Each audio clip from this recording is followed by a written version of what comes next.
Yes, a very warm welcome to all my learners. I wish you all a very happy learning.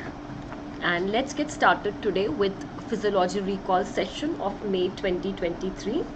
So I've got these questions from all the sources of my students. So if you think that if anything is there, if you think, ma'am, the options were different, or whatever it is, so you can let me know.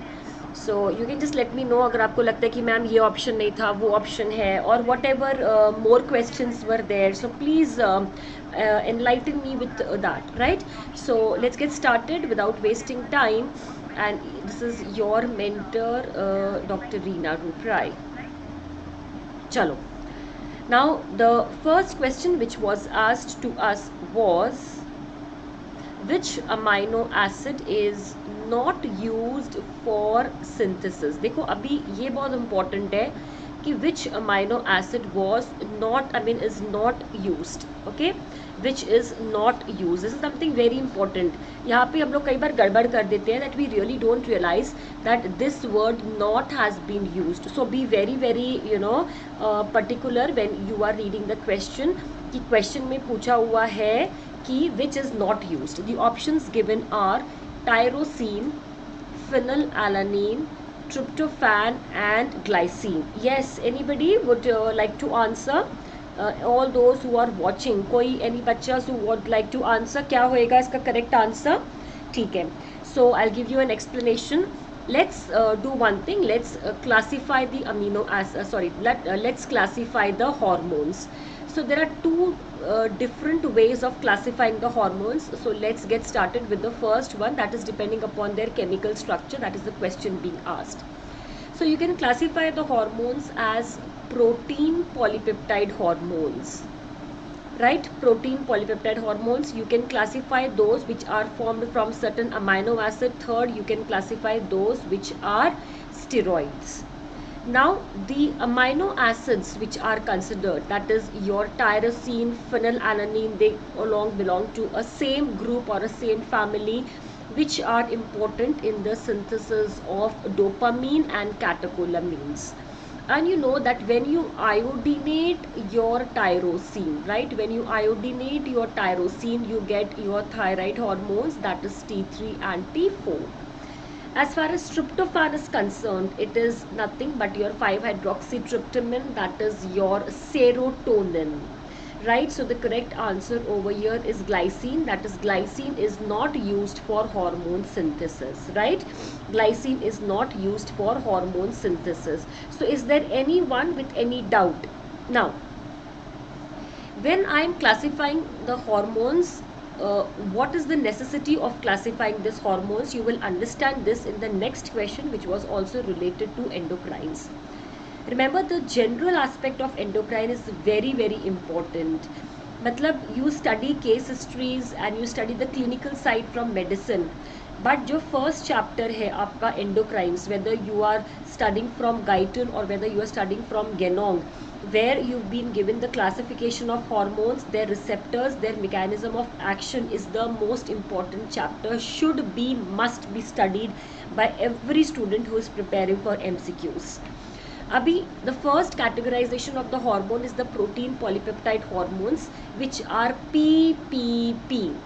That is the hormones coming from the pituitary, pancreas and the parathormone. I repeat, the hormones that are coming from the pituitary, from the pancreas and the parathormone, that is the parathyroid gland, are your protein polypeptide hormones.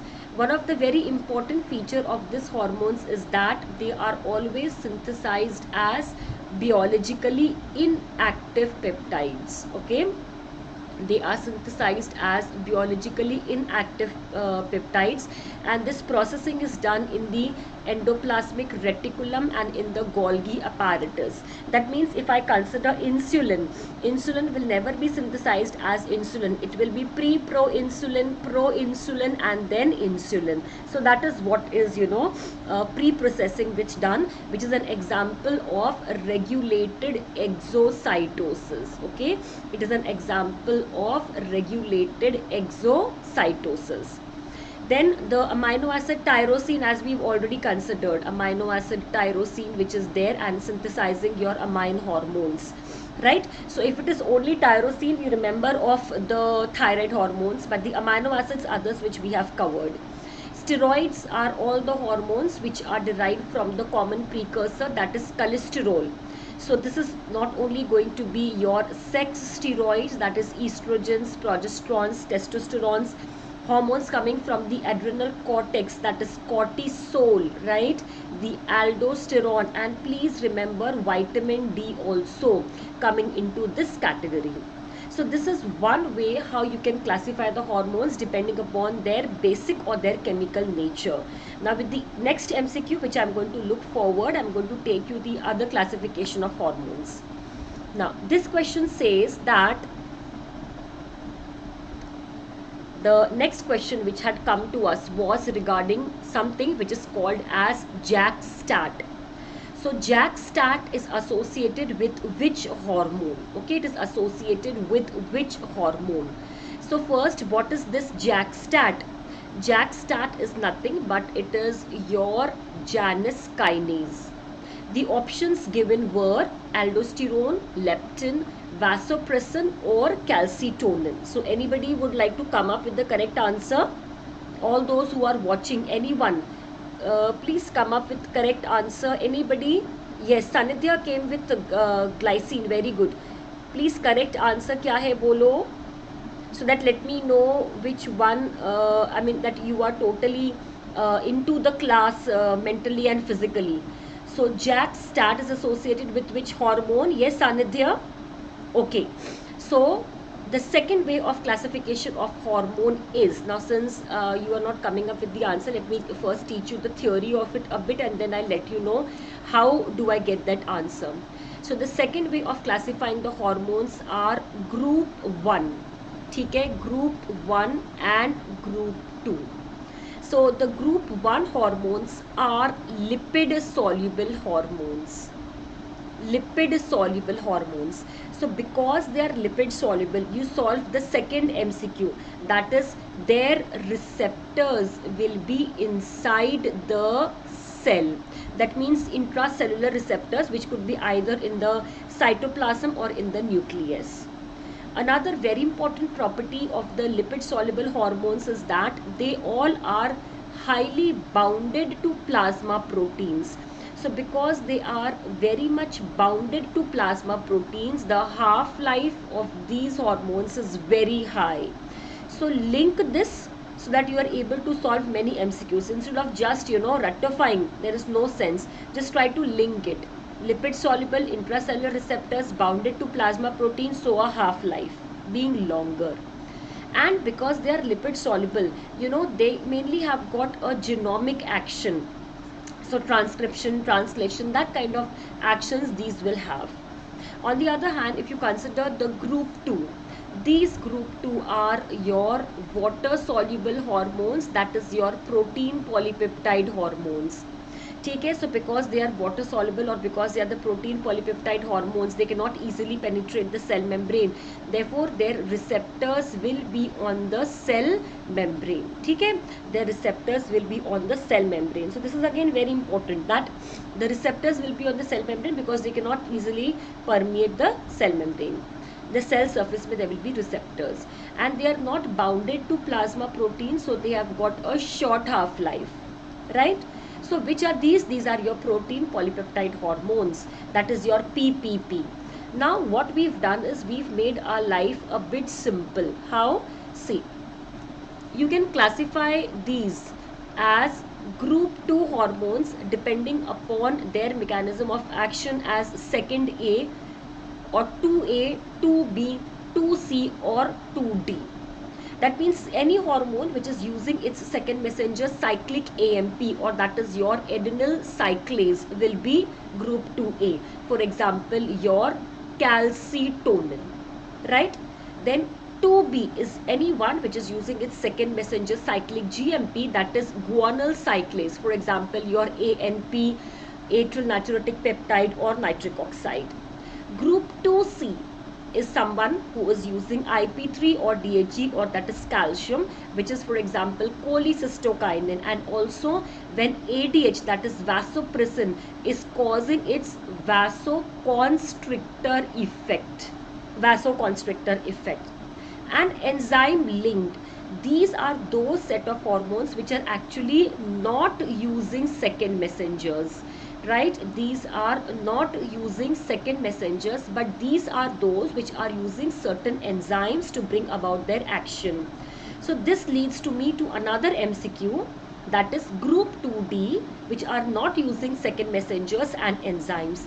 The list is over here now, and every time whenever I'm providing you a table, I assure you that these are all provided from standard books. So you can blindly, you can just rely on ma'am कि ये एकदम correct है और इधर उधर से नहीं लिए हुए हैं. So adrenal cyclase using hormones are usually those, cyclic AMP are those hormones which usually have got some metabolism effect. They could be having metabolism on carbohydrate, lipid metabolism या water metabolism. For example, अगर आप देखोगे ADH, it is acting through V2 receptors and using its second messenger cyclic AMP when it is causing water permeability. लेकिन जब ADH is causing vasoconstrictor effect and using its V1 receptor, तब उसका जो second messenger है, it becomes phospholipase C, that is IP3 and calcium. Steroids, I told you. Now this is the tyrosine kinase mechanism, that is my group 2D, which I have put together as the enzyme linked. These enzyme linked includes your insulin like growth factor, growth hormone, prolactin and leptin. So the question which was given, the correct answer there was leptin. So among the options which were given to us, so aldosterone is having intracellular mechanism of action, having receptor inside the cell. Calcitonin using cyclic AMP.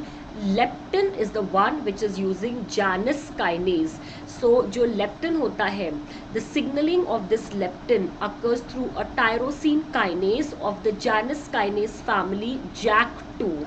Therefore the best answer over here for leptin becomes JAK2.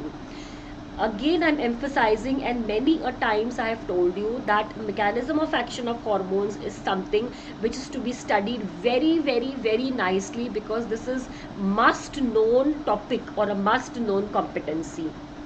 Now abhi thoda sa we will concentrate on ADH, because ADH, it acts through different ways and it uses different receptors. So remember that when your ADH, that is your antidiuretic hormone, which we also called as vasopressin because of its vasoconstrictor effect. Now it uses its V1A receptor when it is causing vasoconstriction in the smooth muscles. These V1A receptors are also present in the liver and the brain. Vasopressin causes also glycogenolysis. The V1B receptors, which are also called as V3 receptors, are known to be present on the anterior pituitary and they cause the secretion of ACTH. Now this is very important, where you will see that water permeability is caused by ADH in the collecting ducts, wherein this is binding to a receptor which is present on the basolateral side. This is a G protein coupled receptor causing activation of protein kinase and increasing the amount of cyclic AMP. Now this cyclic AMP and the protein kinases, they actually help in translocation of the aquaporin to the luminal side so that the water is reabsorbed. So these water channels normally are located inside the cells in the cytosol, but only when ADH will bind to its receptors, they will be translocated on the luminal side and water reabsorption will take place. Finally, the last way by which you can remember the second messengers, because it is really difficult, so we need to find out some shortcuts. Usually the second messengers are cyclic AMP, cyclic GMP and calcium. Nowadays there are certain gaseous form, that is carbon monoxide is supposed to be gaseous form of a neurotransmitter. or a second messenger. So calcium is used by the hormones as a second messenger, mainly when they have to bring about either contraction, for example vasoconstriction, or they have to bring about exocytosis, right, or even at the NMJ. Cyclic AMP is brought about, is used mainly when there is metabolism, either it could be water metabolism or it could be carbs or mineral metabolism. Then as far as your cyclic GMP is concerned, it is mainly when you have to bring about relaxation, that is vasodilatation. So this is the way how you can remember, that there are three important second messengers: CCC, cyclic AMP, cyclic GMP, and your calcium. Now moving on, next is this question has come after a very long time on special senses, especially in physiology, and the question was that which of them stimulates bitter taste. Options were alkaloid, aldehyde, amino acids, or HCl. So anybody would like to come up with the correct answer? Yes, koi bacha over here. Anybody would like to come up with the correct answer? Make a guess. Okay. So the correct answer is definitely alkaloids, which give a bitter taste. Now let's consider something that initially we said that sour, salt, sweet and bitter, these are the primary taste. Now we've also said that umami is also considered to be the primary taste sensation. So initially आप umami को एक अलग सा taste sensation बोलते थे, but अभी ऐसा नहीं है. Umami is supposed to be the fifth primary taste sensation. There was a taste map which was given on the tongue, right? Taste map, which said that tip is for sweet, back of the tongue is for bitter, anteriorly you have got salt, and uske piche you've got sour. Now this misconception has been removed, that there is a taste map on the tongue. Although the tongue has got a taste map, but remember that every part of the tongue can be stimulated by every taste. It may be that the threshold for stimulation would be very low for sweet at the tip of the tongue, लेकिन हर एक tongue का part can taste सब कुछ. For example, be very simple. अगर आप chocolate खा रहे हो, if you keep the chocolate at the tip of the tongue, if you keep the chocolate at the back of the tongue, or even anywhere, it will be sweet, because there is no such specific demarcation, there is no such specific taste map. Next important thing, the salt and the sour, they open ionic channels. That means their mechanism of action is ionotropic, because they open the ion channels. Sweet, bitter and umami, they act through G protein, and therefore they are supposed to be metabotropic. ठीक है, they are supposed to be metabotropic. Sour taste totally depends upon your H plus ions. It is depending upon the logarithm of the H plus ions. तो जितना H plus ions होगा उतना खट्टा होगा. जो salt होता है, it is actually because of your sodium. Bitter and sweet. So the sweet is because of aldehydes, because of ketones, small proteins, even amino acids, right? Glycols, they can all bring about sweet. Bitter taste is because of the alkaloids, long chain organic compounds, especially containing nitrogen, strychnine, then these compounds, nicotine, even nicotine is going to produce a bitter taste. Umami is because of your monosodium glutamate. ठीक है, it is because of the monosodium glutamate, and it is present especially in the cheese, meat, or the Maggi का जो flavor होता है, या Chinese का जो flavor होता है, that is supposed to be umami. So these concepts are very important. Apart from this, remember taste being carried 1/3 by the facial nerve, then posteriorly by the glossopharyngeal, and lastly also by the vagus. they go to the ventero-posteromedial nucleus of thalamus. Okay, so they go to the ventero-posteromedial nucleus of the thalamus all the way to the taste center, which is present near in the somatosensory cortex, right? And which taste among these all will bring about maximum salivation? So remember, maximum salivation will be because of sour taste. Okay, so the maximum salivation will be of the sour taste, to be remembered at the extra edge at this particular point. Moving on next. The next question was related to CFTR. The CFTR, that is cystic fibrosis transmembrane conductance, is a mutation. So it is due to a mutation of which channel? So options could be chloride, sodium, hydrogen, potassium, and so on. So we know that CFTR, that is cystic fibrosis transmembrane conductance, is definitely because of the mutation of the chloride channel, right? It is because of the mutation of the chloride channel. So before progressing to this topic, एक चीज जो आपको बिल्कुल clear होनी चाहिए कि there is something which is called as channelopathies. These channelopathies are associated with mutation of the channels, which could be mutation of the excitable or the non-excitable channels. So non-excitable means, excitable means contractible channels. For example, your myasthenia gravis or your long QT syndrome, they become example of mutations of excitable tissues. But non-excitable is your cystic fibrosis and your Barter's syndrome associated in the kidneys, where you have got mutation with the chloride and with the potassium channels. So these are examples of channelopathies. As far as cystic fibrosis is concerned, it is due to the mutation in the chloride channel, which is located in the long arm of chromosome 7. Basically, there is a defective mucociliary dysfunction and the person is very much subjected to Pseudomonas infection.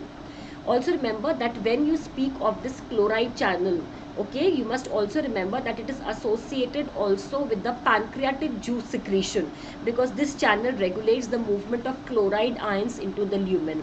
So cystic fibrosis के बारे में जब भी पढ़ेंगे या chloride channel के बारे में जब भी पढ़ेंगे तो याद रखेंगे कि it is going to be two sites where I am going to study respiratory system and also GIT, especially the pancreatic secretion. Moving on next. There was a question which was related to the sequence of the different bands on the sarcomere, and from lateral to medial you were asked, and options given were ZAHM, AZHM, MAZH or HAZM. Now this becomes very simple if you without answering, if you make a diagram of sarcomere in front of you, then it is 100% there are no chances that you're going to make it wrong, because this is something which we are studying from the first prof, and repeatedly we even keep on drawing this. So definitely the correct answer is A. Now whenever you consider sarcomere, remember what is sarcomere. So sarcomere is something which is between two Z bands. ठीक है, it is the area between two Z lines. So यहाँ पे half band होता है, यहाँ पे half I band होता है, ठीक है, और बीच में होता है आपका A band. So this is something very clear that it is made up of half I band plus A band plus half I band. Clear? Half I band, A band और हाफ आई बैंड. यहाँ का half I band, यहाँ का half I band और बीच में A band. ठीक है. अभी I band is isotropic, which is made up of the light or the thin filaments, that is actin. The A band is the dark band that is composed of myosin, and A band के बीच में you have got H zone. So what is that H zone? It is that area where the actin and the myosin do not overlap at rest. But when the muscle is contracting and the sarcomere shortens, the H zone disappears, and therefore we also called it as a pseudo H zone. बीच में आपको एक M line दिखती है, that is the sign of reverse polarity of the myosin molecules. So definitely the correct answer is ZAHM. So Z, A, H and M. So because I band का option is not given, the correct answer becomes A. Remember, this is the electron microscopic picture which also comes as an image based MCQ. Look in very very carefully, just don't get confused. आपको समझ में आना चाहिए कि ये एक light band है और इसके बीच में ये डार्क बैंड है. लाइट बैंड को जो लाइन पियर्स कर रही है, ठीक है, दिख रहा है हमको, ये लाइन पियर्स कर रही है, वो जेड लाइन होगी अगर it is an image based MCQ. So ये हमारा जेड लाइन है बिकॉज वो लाइट बैंड को पियर्स कर रही है. और ये वाला पूरा portion will become the A band. A band के बीच में H zone and in the centre you will have the M line. Right, so this is the electron microscopic picture of your sarcomere. Now the next question, which was also related to the muscle contraction, which of the following is correct regarding the coupling mechanism in the skeletal muscle?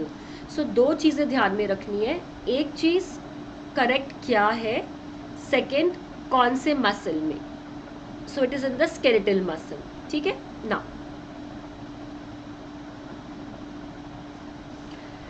extracellular calcium does not play any role. Intracellular calcium plays main role. There is no role of calcium gated channels. And the fourth option I did not get. I told you that my sources are my students, so whatever they recollect they tell me. Now before I tell you the correct answer, I think let's have an explanation so that once you get explained, it will be very very easy for you that why that is the correct answer. Now in the case of the skeletal muscle and in the cardiac muscle, both of them are your striated muscles. But you will see that in the case of the skeletal muscles, this is the T-tubule, which is long and narrow. ठीक है, the T-tubules, you can see that they are long and narrow, and obviously the T-tubules are filled with ECF.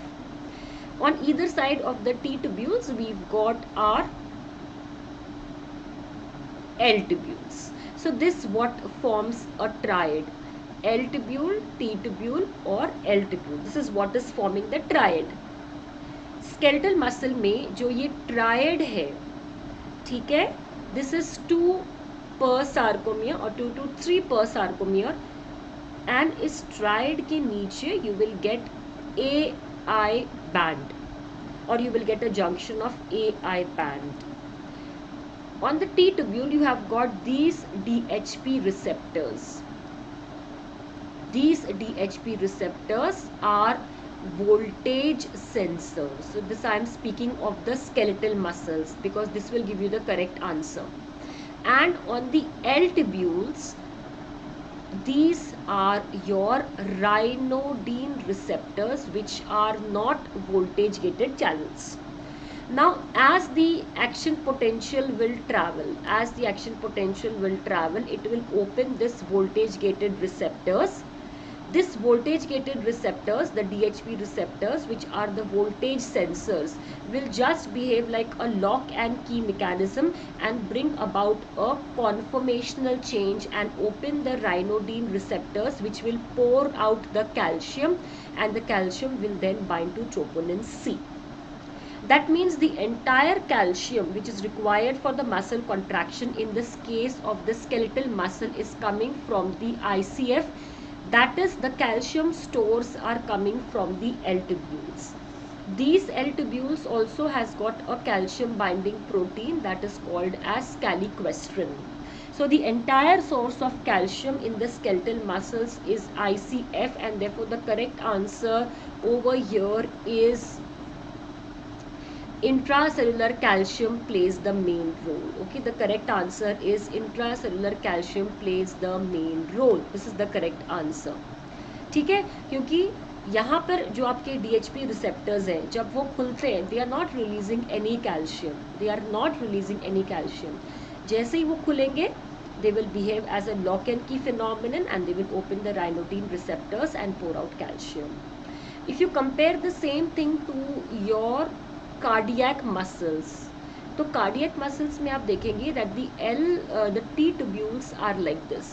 That is, you can see that they are wide and they are short and they are filled with ECF, but apart from ECF they have also lots of calcium.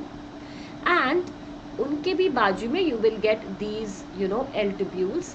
और यहाँ पर triad न होते हुए sometimes you can just get a dyad, और dyad के नीचे आपको Z लाइंस मिलेंगे. सो स्केलेटल मसल्स में you are getting the AI band का जंक्शन, यहाँ पे आपको Z लाइंस मिलते हैं. अभी यहाँ पर भी देर आर DHP रिसेप्टर्स, ठीक है, on the L tubules and DHP receptors on the T tubules, and यहाँ पे L tubules में आपको राइनोडिन रिसेप्टर्स मिलेंगे. सो सेम वैसे ही है जैसे आपको स्केलेटल मसल में मिला था, but there is going to be a difference. Here what will happen that as the action potential will travel and open this DHP receptors, there will be release of calcium. Now this calcium will cause opening of this calcium, that is the rhinodine channels. So this is called as calcium induced calcium opening. Calcium induced calcium opening. So that calcium which is coming from the DHP is causing the opening of the calcium rhinodine channel. So this is calcium induced calcium, which is a property of the sarcotubular system of the cardiac muscles. So in the case of the skeletal muscles, the only source of calcium is ICF, your sarcoplasmic reticulum or your T tubules. But in the case of the cardiac muscles, 2/3 of the calcium are coming from the ECF, or you can say yes, and 1/3 of the calcium is coming from the ICF. And if the amount of calcium coming from the ECF is more, the amount of calcium that will be released will be more. Therefore, the calcium channel blockers are important in the cardiac muscles and they have got no role to play in the skeletal muscles. So I repeat, the calcium channel blockers, they are important in the cardiac muscles, they are important in the smooth muscles, but they are not important in the skeletal muscles. And इसको अगर आपको correlate करना है with your action potential, so आपको याद है this is or this is my plateau phase of the cardiac muscle, and you know that this plateau phase is due to the calcium influx. So the calcium which is coming in the plateau phase is not only completing the plateau but is also contributing to the release of calcium from the ICF, that is from the sarcoplasmic reticulum. So the calcium channel blockers, they are going to block this phase so that the calcium does not come inside, right? In the case of smooth muscles, the calcium can enter inside either through voltage gated calcium channels, ligand gated, that is a neurotransmitter or a hormone binding, or mechanosensitive calcium channels, because in the skeletal muscles you will see that they are just rudimentary calveoli.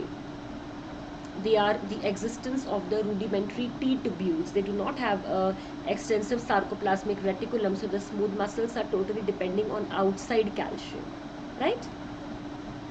Next one, there was a question which was related to calculation of anion gap. Now I could not get the exact values, so what I thought that instead of taking the values and confusing, it is better for me to deal with the concept of anion gap and how to calculate it. Now first thing which you must remember is that anion gap is useful only in the case of metabolic acidosis. So it is not applicable anywhere else. You must remember that metabolic acidosis का मतलब होता है that pH will be acidic and there's going to be decrease in the bicarbonate ions. That is what is metabolic acidosis. Now you get confused, normal anion gap, raised anion gap.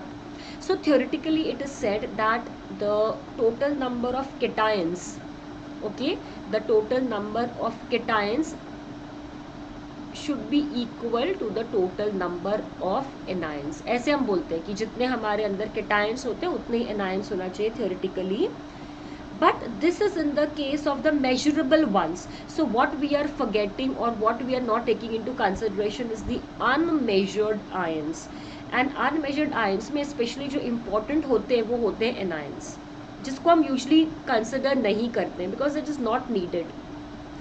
Now whenever this unmeasured anions will increase, right, whenever this unmeasured anions will increase, they will create that gap, right, they will create that gap. And what is that? Is your anion gap, and this is how you calculate. And the normal anion gap is between 8 to 16 milliequivalents per liter. So many times you are given a calculation and आपको ऐसे पूछते हैं कि whether it is normal anion gap or whether it is an increased anion gap. So what is this anion gap? Let us first consider that. I told you that there is a decrease in the bicarbonate ions. Now suppose there is a loss of 10 bicarbonate ions. ठीक है, you've lost 10 bicarbonate ions and it became metabolic acidosis. To maintain electrical neutrality, you will have to rise anions. 10 ही आपको बढ़ाने पड़ेंगे. तो आप दो काम कर सकते हैं, या तो आप क्लोराइड को इंक्रीज कर लो, 10 क्लोराइड को इंक्रीज कर लो. अभी क्लोराइड क्या है? It is a measurable anion. So यहाँ पर the anion gap will be normal.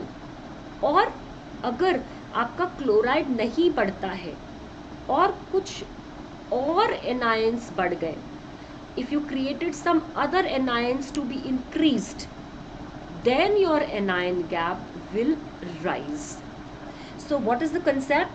That आपके bicarbonate ions कम हो गए हैं at the cost of increasing other anion, which could be either chloride or which could be anions other than chloride. So if it is in a normal anion gap, okay, if it is a normal anion gap, that means if your anion gap is normal, that means what has occurred? The decrease in the bicarbonate is compensated by increased in the chloride ions, and therefore the anion gap was normal. Very common examples are diarrhea and renal tubular acidosis. लेकिन अगर आपका metabolic acidosis हुआ है जिसमें bicarbonates कम हुए लेकिन chloride बढ़ा हुआ नहीं है, that means chloride is normal. So in that case the loss of the bicarbonate is compensated by increasing certain other anions. तो जब भी अदर एनायंस बढ़ेंगे, क्लोराइड नॉर्मल है, आई रिपीट, अदर एनायंस बड़े हैं, क्लोराइड नॉर्मल है, उसको आप बोलेंगे increase anion gap with a normal chloride ion. Very important and common causes are diabetic ketoacidosis and lactic acidosis. This is very important questions for FMG, for INI-CET, for NEET PG, for whatever entrance exam you are giving out. Let it be, in medicine or let it be in physiology. But इस concept को समझना is very important. I hope I am crystal clear. I don't know whether you are understanding, you're not understanding, but let me, I am putting my best efforts. So if you just put on a comment कि ma'am yes we understood, so it will be very good for me कि हाँ ma'am, मतलब I'll be happy कि ठीक है बच्चों को समझ में आया. Now next one. The next question which was given to you was a kind of a match the following, where you were given certain GIT hormones like gastrin, then motilin, secretin, CCK, and you had to do the match the column with the respective functions. So I thought I'll just teach you rather than taking that options. Yes, so gastrin, okay, Tom is telling me gastrin, ठीक है, मैं बताती हूँ. What is the most important function of gastrin? It is very important to increase the GIT में I would specifically say stomach का motility. So it is going to increase the stomach ka motility, it is going to increase the gastric secretion, right? It is trophic, okay? It is trophic for the growth of the gastric mucosa as well as the intestinal mucosa. So this is the functions which I expect that all the bachas should know.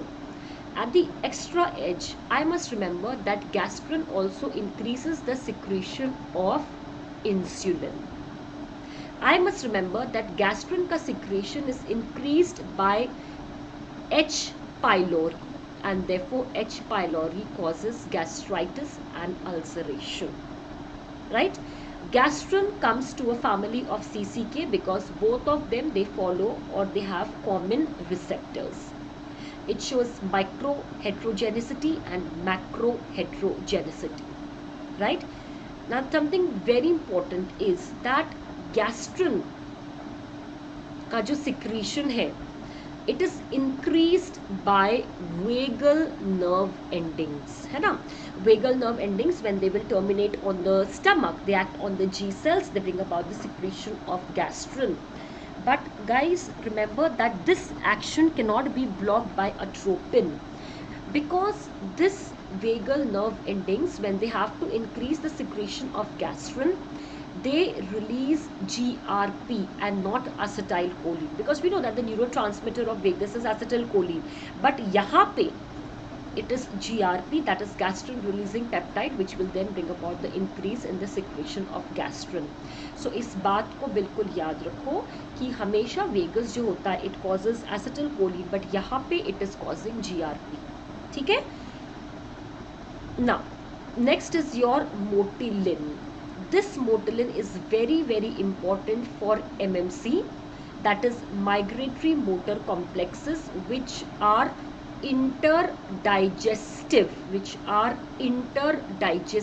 movements. So in the well fed state, मतलब जब हमने खाना खाया है, okay, in the well fed state जब हमने खाना खाया, we get movements which are peristalsis. लेकिन खाने के बीच में इंटरडाइजेस्टिव पीरियड में जो हमको मूवमेंट्स मिलती है, those are MMC, migratory motor complexes, which are also called as the housekeeper waves. They are also called as the housekeeper waves because they swipe out the GIT and they prepare it for the next meal. Those MMC are not dependent upon the enterogastric reflexes, but they are dependent on MMC. Okay, they are dependent upon motilin. Motilin is coming from the MO cells all the way from the GIT. No, Tom. They are secreted by the MO cells and the enterochromaffin cells. Tom, please correct beta. They are secreted by the MO cells and the enterochromaffin cells. The K cells, they secrete GIP, that is gastric inhibitory peptide. समझ में आया? Yes, Tom. उसके बाद secretin और CCK. Secretin और CCK. Secretin जो होता है, it is causing an alkaline rich secretion from the bile and also from the pancreas. That means a secretion which will be rich in bicarbonate so that it can neutralize the acidity of the stomach and augment the action of CCK. CCK is going to cause an increase in the pancreatic juice, but that will be rich in enzymes. CCK is also a very strong cholagogue because it causes contraction of the gallbladder. It causes contraction of the gallbladder, right? So there are cholerectics which cause increase in the bile secretion, like bile salts, bile acids. But cholagogue agar bola, so that is contraction of the gallbladder by cholecystokinin. So secretin and cholecystokinin, both of them are causing increase in the pancreatic juice, but secretin will cause alkaline bile and pancreatic juice, increasing the bicarbonate, and cholecystokinin will increase the enzyme. This is a very specific question for each of them. Now, the next question which was related was to that relaxation pressure is 0 at which lung volume? FRC, TLC, RV or IC. Now, what is this relaxation volume? सबसे पहले, So this relaxation volume is supposed to be that volume which is present in the lungs or which is present in the entire respiratory system at end expiratory position. At end expiratory position. That means I've just stopped the expiration and I'm going to take the next breath. Yes, very good, Tom. The correct answer is FRC. So FRC, yes, Tom. Enterogastrone. I'll just come to it after this question. I'll come to it. Enterogastrone. 1 minute. Okay, इसके बाद लेती हूँ. Now you see that this is the relaxation pressure curve of the entire respiratory system, where you can see that this is that of the thoracic cage or the chest wall. This is for the lungs and this is for the entire respiratory system. Now we know that the lungs and the chest wall, both of them are elastic recoil structures. The lungs have got a tendency of collapsing, that is inward recoil, right? Whereas the thoracic cage has got a tendency of expanding, that is outward recoil. But this inward and outward recoil are balanced equally simultaneously so that the lungs does not collapse and the lungs does not expand. That volume is FRC. So this also comes as an image based question. This FRC is also called as a buffer. Why a buffer? See, it is the volume of air which is present in the lungs at end expiratory position when you are not taking the next breath. That means at the end expiratory position, the partial pressure of the gases is maintained, isn't it? ऐसा नहीं होगा कि अभी end expiratory position आ गया तो oxygen कम हो जाएगा या कार्बन डाइऑक्साइड बढ़ जाएगा. मतलब end expiratory position में भी आपका exchange of gases तो शुरू है ना. So therefore it is called as a buffer. It is again very important because it prevents the collapse of the lung, isn't it? And you know, because the lungs are not collapsing, because they have got FRC, it is easy to inflate the lung for the next breath. Just imagine if there is a balloon which is partially inflated and there is a balloon which is totally collapsed. Obviously, जो partially inflated रहेगा उसको inflate करना easy होता है. So FRC is a very very important volume. And अगर आपने थोड़ा बहुत कुछ poisonous gas या कुछ inhalants extra ले लिए, they are never going to be dangerous because the FRC will absorb them. So it is protective in that case also. Yes, now Tom has asked me something. What are enterogastrone hormones? Tom, initially there was certain set of hormones like your secretin, your VIP, right? Then your GIP, then your peptide YY. All these set of hormones, those hormones which inhibit the gastric secretion and motility.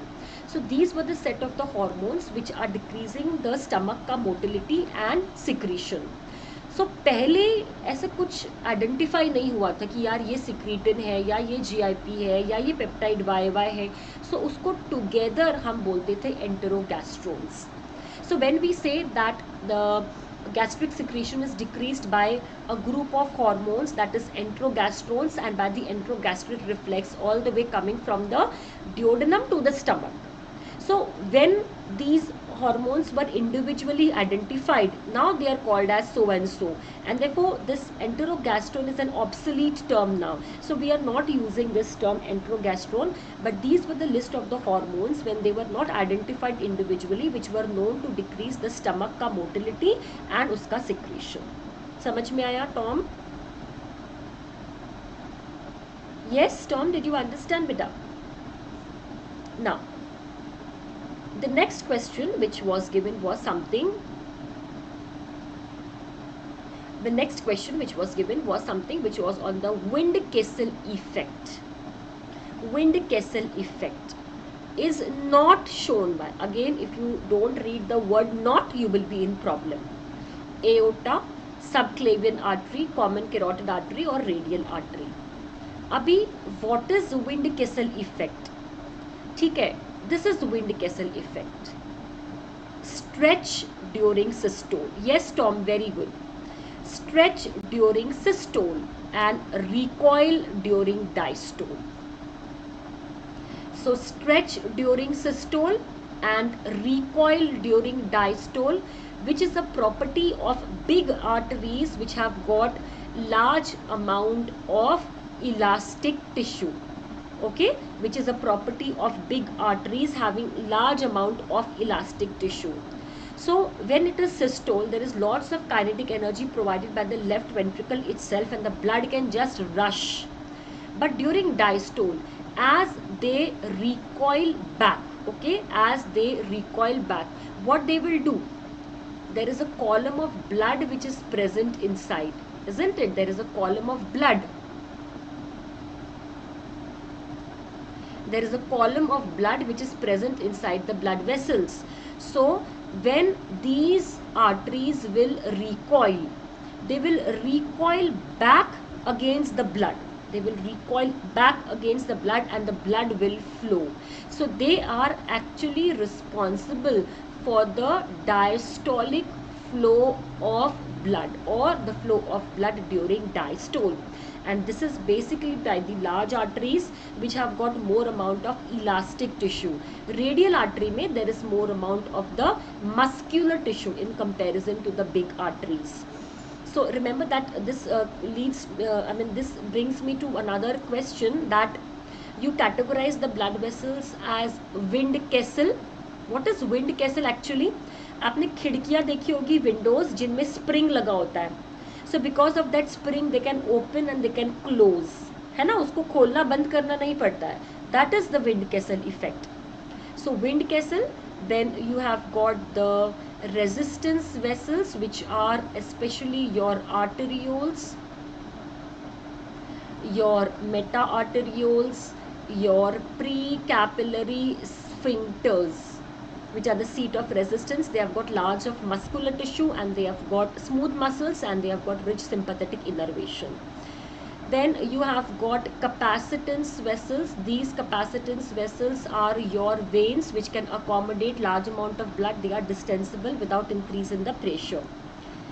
And you have got exchange vessels which are your single layered capillaries. Remember that the capillaries are not under the control of the sympathetics.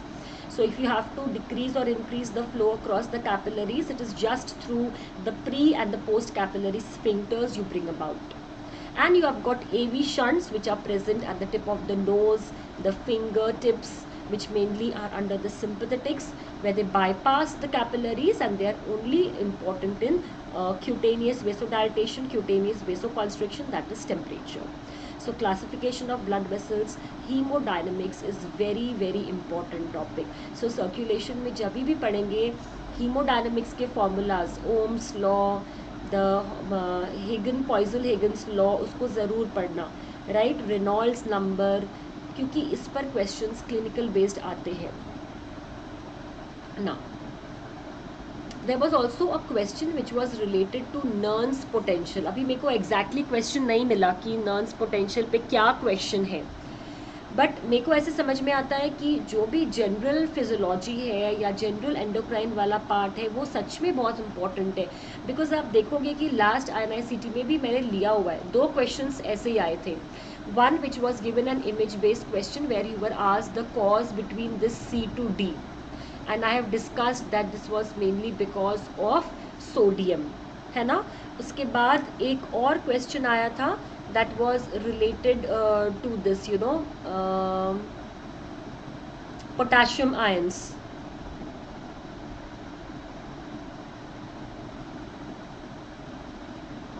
Okay, Tom, I'll teach the hysteresis वाला loop. Okay, मैं भी ले लेती हूँ वो, थोड़ा सा मैं पढ़ा देती हूँ. Now, what is this Nernst potential?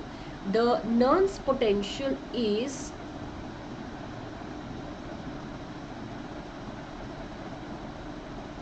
okay. RMP depends on protein and phosphate permeability to membrane. Now, when you consider the Nernst potential, यहीं पर थोड़ा सा ले लेते हैं, ठीक है. when you consider the Nernst potential. Nernst potential is something when we speak of the RMP, that is the resting membrane potential. What is resting membrane potential? See, this is the cell, and if you keep two electrodes on the surface, you will not record anything. But when you keep one electrode on the surface and one inside the cell, you will find that there is electronegativity inside and positivity outside. So whenever you speak of RMP, it is minus 90, it is minus 80, it is never positive. So the cause of this negative RMP is the presence of anions inside the cell. So these anions are the permanent residents of the cell, which are contributing to the negative value of RMP. And every tissue is showing a different RMP because of the permeability. The most important factor is that the Nernst potential is only when we speak of the single ion. As soon as you speak of multiple ions, you get different equations, that is the Goldman-Hodgkin-Katz equation. Now, isme the most important thing when we speak is the diffusion. Whenever you are speaking of the Nernst potential, the positive assertion will be that the iron should be, or the ion should be, freely diffusible. If the ion is not freely diffusible, there is no question of Nernst potential. Nernst potential की कोई बात ही नहीं आती है अगर वो ion non diffusible है. Suppose ये एनायन है जो नॉन डिफ्यूजिबल है, तो इसमें हमारा इक्वेशन जो लगेगा that will be the Gibbs Donnan equation. लेकिन जब एक आयन है जो डिफ्यूजिबल है, वो बन जाता है आपका Nernst पोटेंशियल. मतलब देखो, what is Nernst potential. Suppose अगर एक एग्जांपल लेते हैं, for example let's take an example of potassium. Now this is my ICF and this is my ECF, and you know that there are leaky channels. These leaky channels, they are maximum leakiness for potassium. The cause is the hydrated molecule of potassium का जो size होता है, ध्यान से सुनो, जो potassium molecule है जब ये हाइड्रेट हो जाता है तो इसका जो साइज है ना वो सोडियम से भी कम हो जाता है. So the size of the hydrated molecule of the potassium is smaller than that of sodium, and that what favors the potassium to be the most diffusible ion at rest, and that is what is favoring the RMP to be closest to potassium. Now potassium का concentration ICF में ज़्यादा है, so what will happen that the potassium can easily move from the ICF to the ECF. This is called as the movement along its concentration gradient. So because of that concentration gradient, it is moving inside. ठीक है, लेकिन अंदर कौन रहते हैं? अभी हमने discuss किया कि अंदर हमारे पास है प्रोटीन्स. ये प्रोटीन्स नेगेटिवली चार्ज्ड है, प्लस ये प्रोटीन्स हमारे परमानेंट रेसिडेंट्स हैं. परमानेंट रेसिडेंट्स, वो बाहर नहीं आ सकते. सो क्या हो जाएगा that because they are negatively charge, they will favour positive ions to come into the ICF. So the potassium which were moving out because of their concentration gradient will now move in because of their electrical gradient. Now there comes a point where the electrical gradient becomes equal to the concentration gradient. There comes a point where the electrical gradient, it becomes equal to the concentration gradient, so that at this point there is no net diffusion of ions. At this point there is no net diffusion of ion. That is when you have achieved an equilibrium potential. Equilibrium potential, तो जब वो equilibrium potential है, मतलब concentration gradient is becoming equal to the electrical gradient, and कोई भी ion अंदर बाहर नहीं कर सकता है, तब उसका Nernst potential बन जाता है. So the Nernst potential of potassium is between minus 90 to minus 94 millivolt, which is contributing or which is equal to the RMP of maximum of the tissues, isn't it? So that is the reason that every ion, they want that its RMP should be equal to their Nernst potential, but the fight is going to be won only by potassium because it is most diffusible. So sodium, so as far as the sodium potassium pump is concerned, Medvis, you have put one question. As far as the sodium potassium pump is concerned, it is contributing only to minus 4 millivolts of RMP. So when we consider RMP of minus 90, with the help of the Nernst equation and with the help of the Goldman-Hodgkin-Katz equation, this equation takes into consideration the concentration of the ions and the permeability of the ions. तो जब हम ये दोनों से calculate करते हैं तो हमारा RMP आता है minus 86 millivolt and the minus 4 millivolt is contributed by the sodium potassium pump. But the most important function of the sodium potassium pump is the re-establishment of the RMP. So the most important function of the sodium potassium pump is to re-establish the RMP. So suppose this is my action potential and there is hyperpolarization.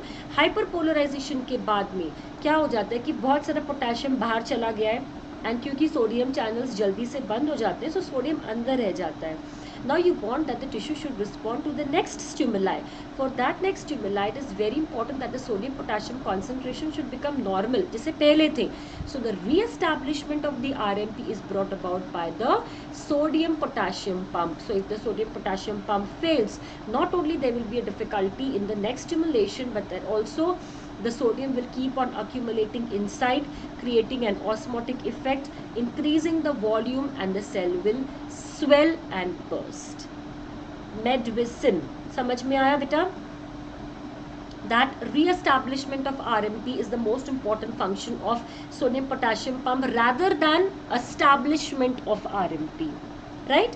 Okay, now one question was hysteresis. So we'll just take it to that. What is this hysteresis? When we consider the hysteresis loop, this is inspiration and expiration, right? So this is inspiration and this is expiration. So I say that both of the arrows are in different direction. That is what is the hysteresis. That is what is the hysteresis, that the directions of the arrow are not similar, they are different. Now when you inspire initially, ठीक है, जब आपने initially inspire किया, the first part of this breathing, you're taking effort but the lungs are not opening much. So this is the time more effort is required to stretch out the lungs or to overcome the surface tension, right? To overcome the surface tension. So this initial part में you are mainly trying to overcome the surface tension and therefore this part का जो answer आता है, it is mainly because of the surfactant. ठीक है?